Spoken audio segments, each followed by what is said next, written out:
Hello, hello, hello. Hello, Libras. How are we doing? How's it balancing? Today we as I said, as I promised, as I hinted, you will have a special custom made just for you, leaving 2025 behind, stepping into 2026 with power and with good luck, with good fortune, probably, hopefully leaving past karmic cycles in 2025, as the Wheel of Fortune is also cycles, karmic cycles. Oh, new emotional bliss on the horizon. So yeah, the Wheel of Fortune now is in context to that. A good news.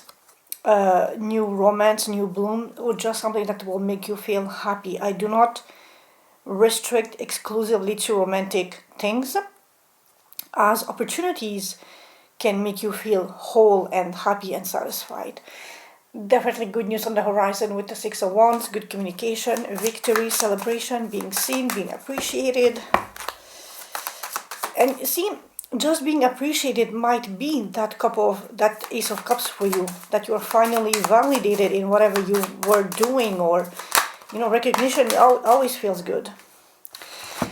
Oh, it's a wish fulfillment situation with the Star and the Six of Wands. So if you have been wishing for something, it's definitely coming your way.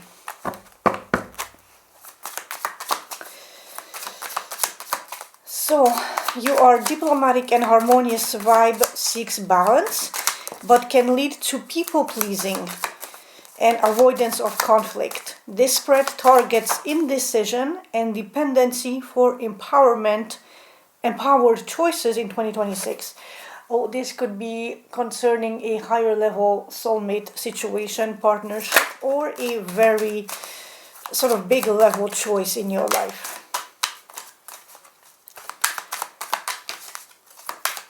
So let me try to poker this.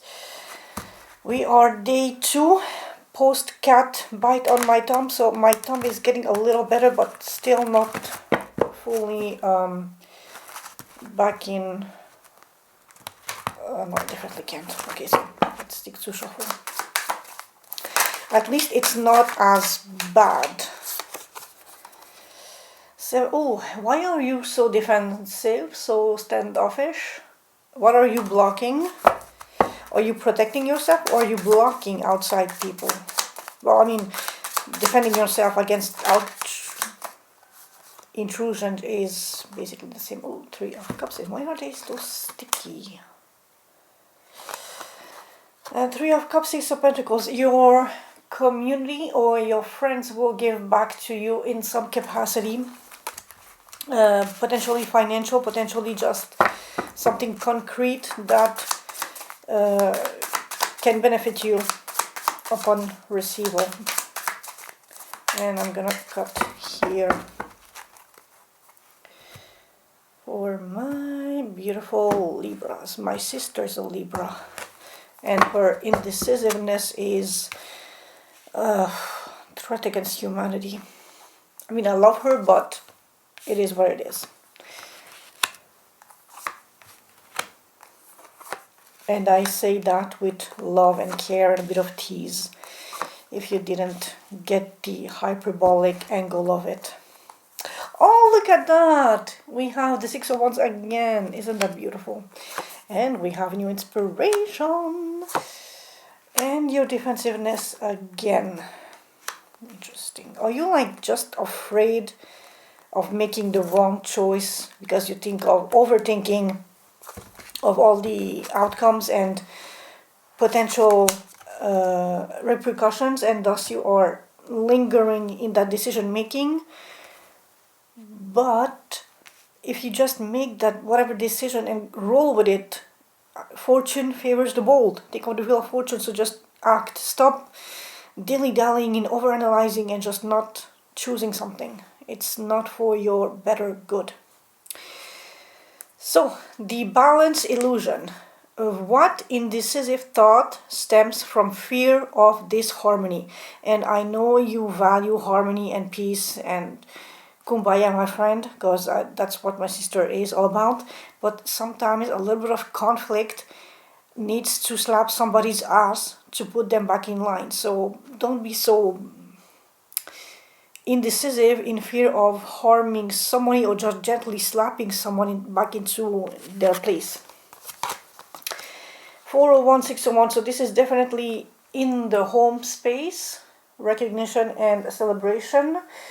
But what indecisive thoughts stem from fear or disharmony? You are afraid of voicing your opinion, your voice in the home situation.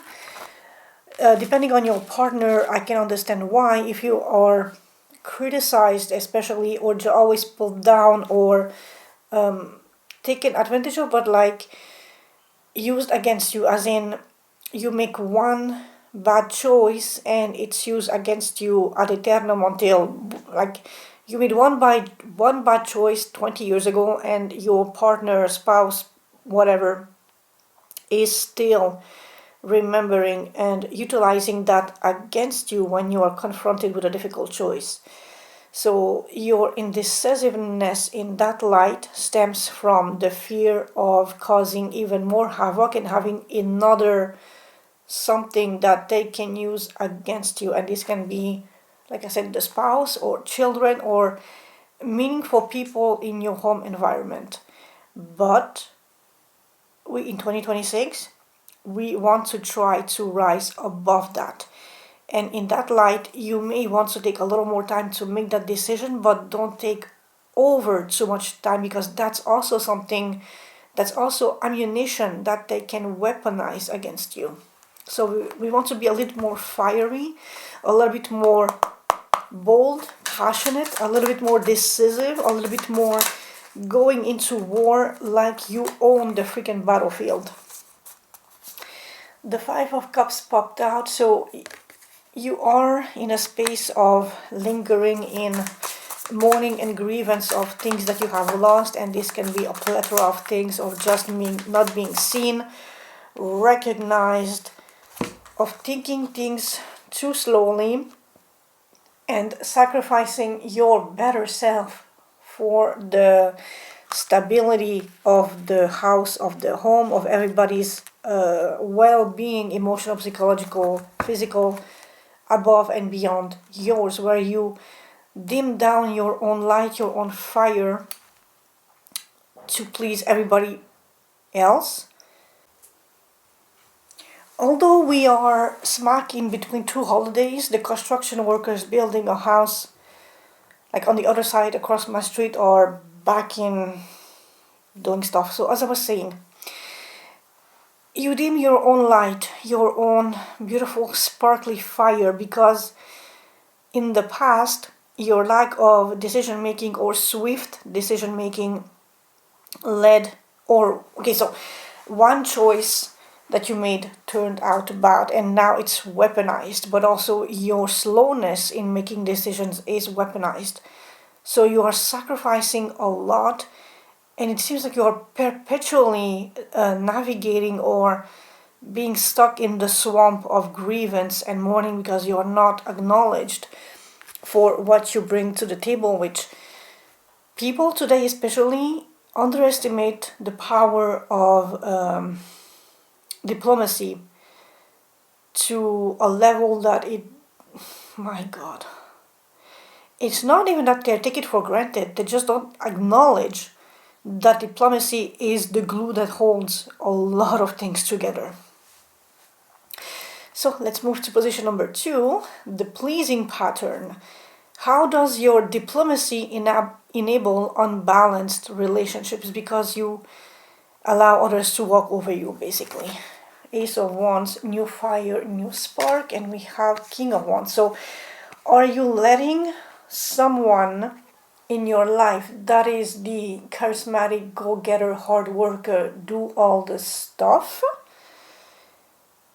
And thus it becomes an unbalanced situation, because if they are the sole breadwinner in the situation, they do all the work, they create all the opportunities.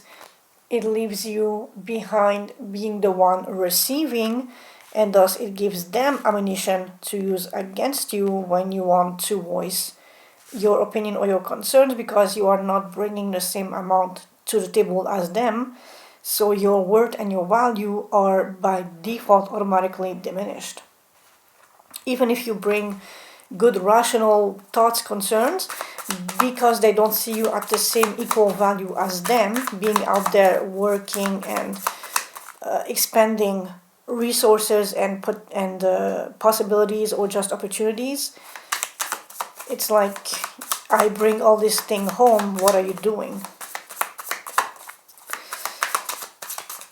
And so you are being a diplomat by just literally eroding and erasing yourself from the equation. And you need to reverse engineer that, and you yourself step into the King of Wands energy, get or grab that new inspiration, and look at how fiercely, you can almost see the muscles, or I'm imagining it, but look at how fierce that hand is holding that wand compared to the Ace of Swords or Ace of Cups or Ace of Pentacles, which are so dainty and delicate in this deck. That Ace of Wands literally is like holding like to dear life to that wand. Like, I'm gonna grab this, I'm gonna make it mine, I'm gonna go from an ace to a literal king position. So you need to embody the charismatic, fierce, go-getter energy of the King of Wands, ready for action, ready to seize that opportunity that will fulfill you emotionally and also bring other things to the table, and thus now balancing out your dynamic in your family, because you are also now a provider, someone who can be creative, who can bring something to the table to counter and match the other person who is so meaningfully important if you are in that situation, so that they are not the sole provider anymore. And so you increase your own value and worth, and by extension your opinion and your decision making and your diplomatic capabilities when you have a conversation or having to make a choice that has an impact and repercussion in home settings. Sometimes being a diplomat can be taken or mistaken to be a doormat. You're coming from a nice, wholesome place of, I want everybody to be happy, but it's misinterpreted and you become a doormat and everybody's walking all over you. You need to take action. You need to drive into motion. Stand up for yourself. Grab that fire. Utilize it. Be inspired and literally just go conquer. Victory is yours if you hold that fire and give yourself a chance to be out there, do something. You have the power of manifestation, meaning you have an idea, the spark, the fire, the possibility with the Ace of Wands, and you can transmute that into something real, 3D based, corporeal, like an actual physical job, an actual physical craft, an actual physical something that can validate your own internal systems, your own ways of viewing the world, and of showing others what you're capable of with your soft diplomatic approach to situations. So this can literally be like, just be like a life coach or counselor or something. And whereas people, especially today after COVID, we seem to have this problem of not knowing how to communicate. You can be a counselor in hearing both parties or whatever, whoever is involved, finding the common thread and work from that to weave a bridge, to bridge the gap that exists between person A and person B, because you are the sort of diplomatic person who is very harmonious, very balanced, you see the good in everybody and you want everybody to be on that same peaceful, quiet gondola down in the Venetian Avenue. The avoidance behavior. What conflict conflict dodging habit stalls your personal decisions. And it's literally the card of fear, of the unknown, of something hidden, and the Fool. You are afraid of just jumping into adventures when things are not clear, not straightforward set, and have like a clear, almost roadmap ahead of you. Conflict dodging habit. You like things to be laid out clear, broad daylight, for you to have a sense of wanting to step on that road. Because if it's uncertain, and also look at, even if the Fool is ready to leap off that leaf, he will land on the next leaf just below it. Whereas the Moon card, she is in a small river or something with like stones and water. So if she loses her footing, she will land in water, and water will soak her boots, her shoes, her socks, her cape and her dress and everything, and that will be uncomfortable.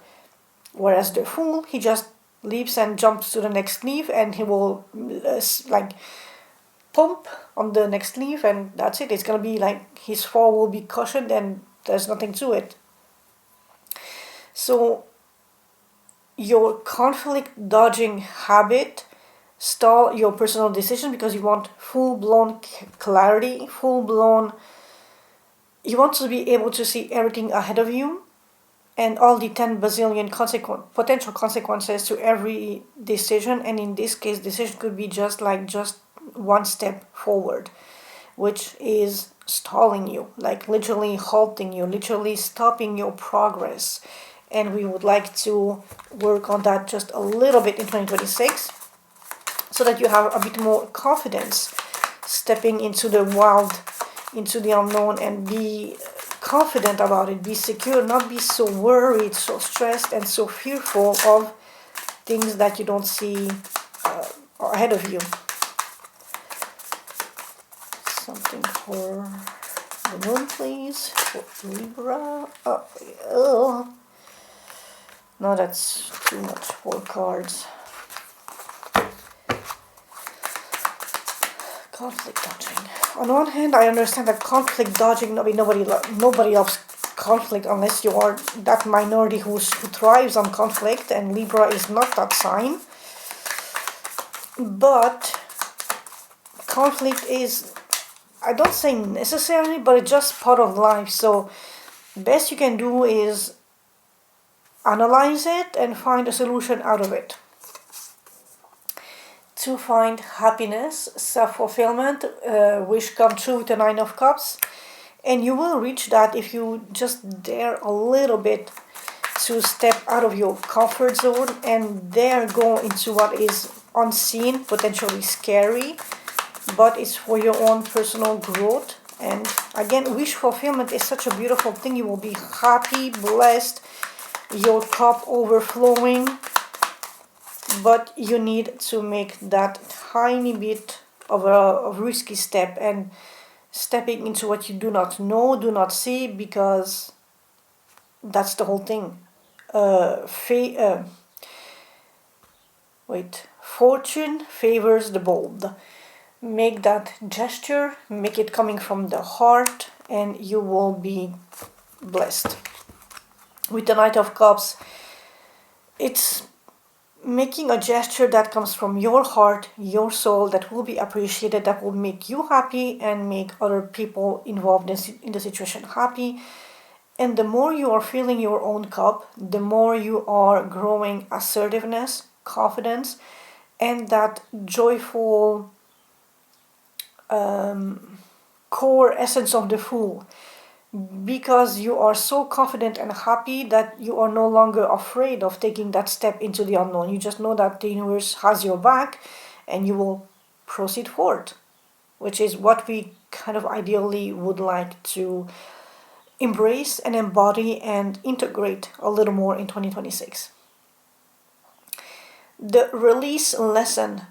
What assertiveness skill will help you prioritize self? And now it makes sense with the 7 of Wands, this defensive energy. Page of Wands. Defend your curiosity. Defend your right to go explore, to go into wild tangent, to go into the unknown, to embrace the childlike wonder of exploring unknown avenues. The Page of Wands is basically the minor arcana variant of the Fool card. So it's like, don't be afraid of just taking that leap of faith. Don't be afraid, and don't stop yourself. Don't halt yourself into taking that risk. It will pay off. And your assertiveness is just like, don't let fear govern you. Don't let the unknown become a 8 and 9 of swords in your mind, that, oh my god, what will happen if this and that. No, you will just do it, and you will deal with the consequences when they will come at you. We have the 7 of swords, and it came out in reverse, so I'm gonna read it as such. Be cautious in how you tread, like how you tread carefully, be stealthy, but also don't be shady, don't lie, don't steal. And if such energies are around you, they will be defeated, because you have decided to step on a path of authenticity and truth and honor. And you will guard yourself a little bit, because you have been guarding yourself with the 9 of Wands, and it has been exhausting. Have you been guarding yourself against liars and cheaters and manipulators with the 7 of Swords?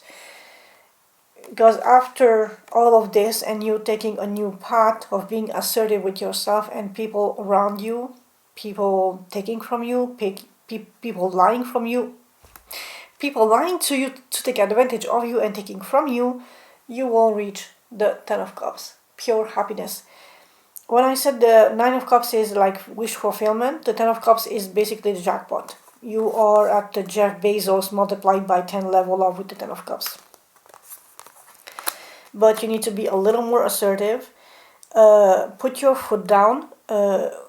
Be diplomatic if it's in your core nature, but be mindful that diplomacy also involves your well-being, not just theirs. The new path. What true equilibrium emerges from leaving codependency?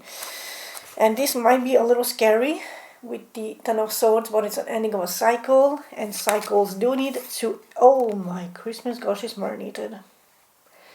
With the Emperor. So I can see this two ways. Either you are ending a relationship with a spouse or significant other of a long term, or you need to embody the energy of the Emperor to put your foot down and stop toxic cycles where you are dependent, or codependent relationships where you bring something, they bring something, but it's the point where you are dependent on each other and you cannot fully function on your own independently, which puts the both of you in a vulnerable position in this union, in this partnership.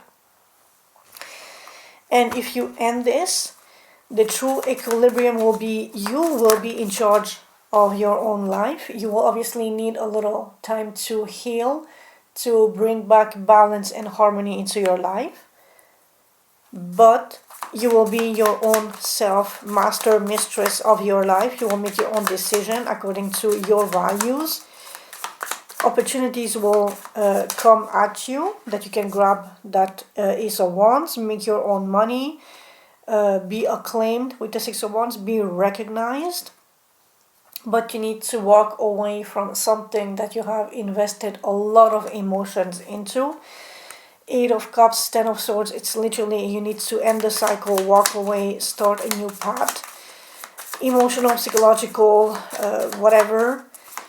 So that, and it could be just patterns too. You can just, maybe you are putting your foot down and saying, I'm no longer a doormat, I'm gonna end that, I'm gonna wake away from past me.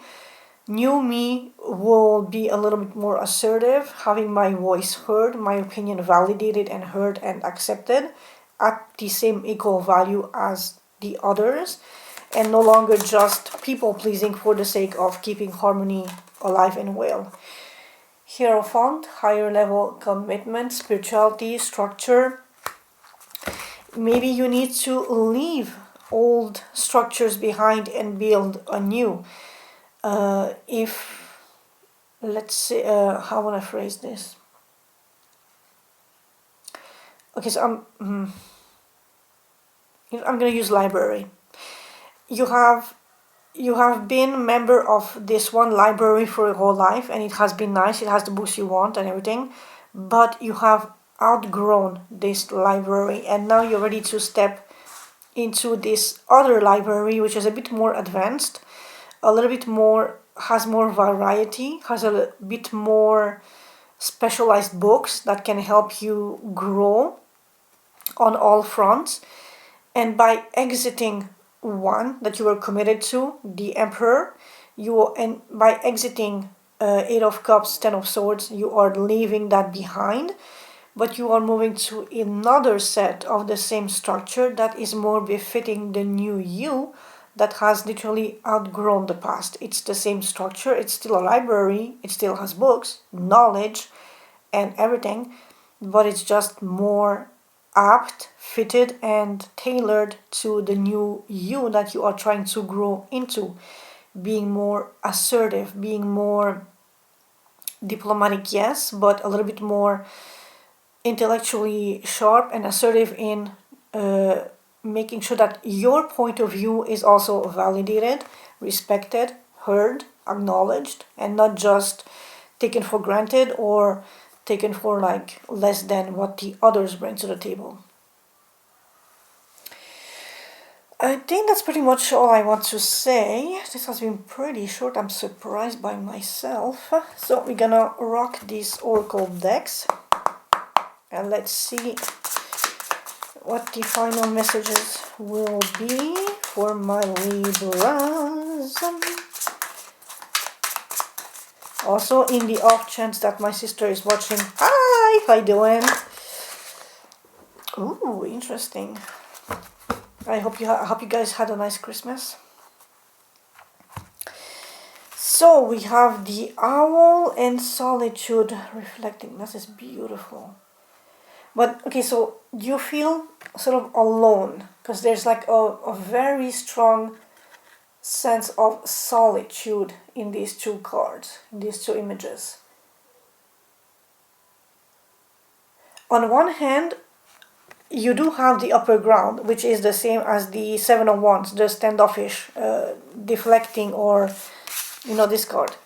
Normally, so on this card, he's like ground level, but normally the Seven of Wands is having the higher vantage point view, like the Page of Swords, to be. By being on a higher level, you can see more of the horizon, more of the landscape around you, so that you can have a better assessment of the situation beneath you. You are defensive, but you have the better viewpoint on where the enemy is coming from to attack you. So although you are isolated and alone, you also have that advantage over them, and with that advantage you can use your wisdom, your inner wisdom, to better prepare, better plan, either just being defensive or on attack potentially. With this card, it's almost like being lost in a dream, and very Six of Cups-ish. So reflect on the past and how past situations have evolved, how you were treated in the past, how you were seen, not taken advantage of, but like how your decision making, a lack thereof, or indecisiveness especially has panned out in the present. Have people lied to you, gaslit you? I'm looking at the Seven of Swords, It also can be like a bit of gaslighting energy, because they are stealing, but because they're lying, they will make it so that you have a false impression or memory of the actual facts. Which there is that movie from the 1940s, 50s, Gaslighting or Gaslight. That's the original movie from where I think the term was coined from. Good movie, watch it. It's like the most prime class A definition of the expression of gaslighting. But yeah, so reminiscing of the past, and you are opening this window of memories to see how things that you were doing, done, how they panned out, and from that take a vantage viewpoint, like a snapshot, see where you are at now, so that you can better move into 2026 with a bit more assertiveness and a bit more bold grab of opportunities coming your way, so that you are standing at the same stance as the Emperor and the King of Wands, not beneath them. Embody those energies. Don't let external forces and people outside of you claim all that power. Being diplomatic is nice, and we have the lure. Interesting. So this could be a little bit of a Seven of Swords energy. I'm gonna read what the meaning is. Number 31. 31. The lure. Keywords: attraction, charisma, magnetism. King of Wands, King of Wands, King of Wands. Message: don't chase, become the magnet and let what you want come to you. What I've been saying like for like the past I don't know how many minutes. Fortune favors the bold. Be magnetic, attract what you want into your life. You have the wisdom, you have past experiences, you have opportunities. You already have a set of structure. You can move your library card from one set of structure to the next set that is now a little bit more evolved. You're moving from YA, young adult, to adult, or have a bit more range, a bit more philosophical, a bit more psychological, a bit more advanced, so that you are not taken advantage of, because people have a clear lack of respect for diplomacy in 2025. So don't hesitate to use their own things against them, but in your own beautiful, natural, diplomatic way. Also be a little bit more assertive when you make choices. Don't linger eternally in that indecisiveness. It's not favoring you, it's not favoring them, and if anything, it gives them ammunition against you. So you want to claim your power back. Take back your charge, take back your power, take back your fire. Be this gorgeous, beautiful, assertive energy, and make 2026 your little bitch. So, Libra, I'm gonna leave you guys here. Thank you for having been here with me. Thank you for listening to me ramble and give you guidance. And I hope I didn't hurt anybody in the process. And yeah, I will see you in 2026. Be bold, be assertive. Take that leap of faith. You got this. You really, truly got this. Love you. Peace out.